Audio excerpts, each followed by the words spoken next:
சென்னை புழலில் 3 வயது குழந்தை மரணத்திற்கு நீதி கேட்டு உறவினர்கள் போராட்டத்தில் ஈடுபட்டிருக்கிறார்கள். காவாங்கரையில் இரும்பு ராடு விழுந்து குழந்தை பலியான சம்பவத்தில் 3 பேர் கைது செய்யப்பட்டிருக்கக்கூடிய சூழலில் குழந்தையின் மரணத்திற்கு நீதி கேட்டு போராட்டத்தில் ஈடுபட்டிருக்கிறார்கள் மக்கள்.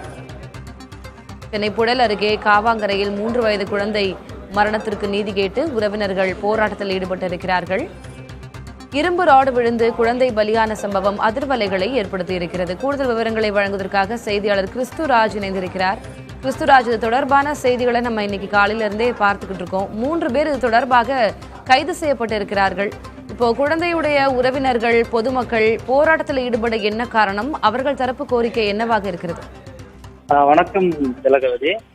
நேற்று மாலை சுமார் ஒரு 5 மணி அளவில் 3 வயது குழந்தை ஒன்று இரும்பு ராடு விழுந்து பலியாயிருந்தது.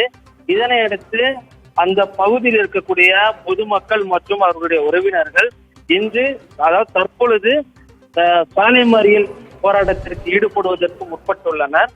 குறிப்பினும் புழல் காவல்துறையினர் அவர்களை மடக்கி புழல் பகுதியில் அமைந்துள்ள அம்பேத்கர் சிலையின் முன்பு நிறுத்தி வைத்துள்ளனர். இருப்பினும் அவர்கள் கூறக்கூடிய முக்கியமான கோரிக்கை என்னவென்றால், புழல் காவாங்கரை பகுதி, கண்ணப்பசாமி நகர் பகுதியில் 30 தெருக்கள் அமைந்துள்ளன. இந்த 30 தெருக்களுமே குண்டும் குழியுமாக மக்கள் பயன்படுத்த முடியாத ஒரு சூழ்நிலை ஏற்பட்டிருக்குது. தொடர்ந்து அனைத்து சாலைகளுமே பள்ளங்கள் தோண்டப்பட்டுள்ளன. இதனால் பொதுமக்கள் வழியாக செல்ல முடியாத சூழல் ஏற்பட்டுள்ளது. ஆகவே உடனடியாக உயிரிழந்த குழந்தைக்கு நீதி வேண்டும். அதே போன்று இந்த சாலைகளை ஒவ்வொன்றாக பராமரித்து சீர் செய்ய வேண்டும் என்ற கோரிக்கைகளுடன் அவர்கள் தற்பொழுது போராட்டத்தில் ஈடுபட்டு வருகின்றனர். திலகவதி, இப்போ அவர்களோடு பேச்சுவார்த்தை நடத்த யாரேனும் அங்கு சென்றிருக்கிறார்களா? அவர்களுடைய கோரிக்கைக்கு செவிமடுத்திருக்கிறார்களா?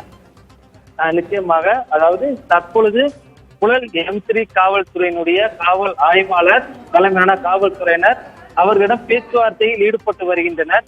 இருப்பினும் சம்பந்தப்பட்ட அதிகாரிகளும் மாவட்ட ஆட்சியரும் இப்பகுதிக்கு வர வேண்டும், அவர்கள் தகுந்த பதிலளிக்க வேண்டும். அவ்வாறு பதிலளித்தால் மட்டுமே எங்களுடைய போராட்டத்தை நாங்கள் கைவிடுவோம், இல்லை என்றால் தொடர்ந்து இந்த போராட்டம் நடைபெறும் என்றும் தெரிவித்துள்ளனர். இருப்பினும் காவல்துறையினர் அவர்களிடம் பேச்சுவார்த்தையில் ஈடுபட்டு வருகின்றனர். திலகவதி, விவரங்களுக்கு நன்றி கிறிஸ்துராஜன்.